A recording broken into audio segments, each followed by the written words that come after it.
তাই বিনন্দিত প্রণাম গ্রহণ করব। আশ্রয় করে আমার স্বামীর চরণে প্রণাম জানিয়ে শুরু করব আজকে ভগবানের লীলার সম্পর্ক।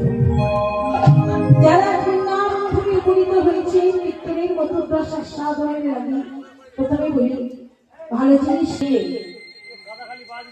ভগবানের লীলা কথা শোনানোর জন্য যারা বৃন্দাবন ধামে বসেছে, প্রথমেই বলি এসেছিলাম আপনাদের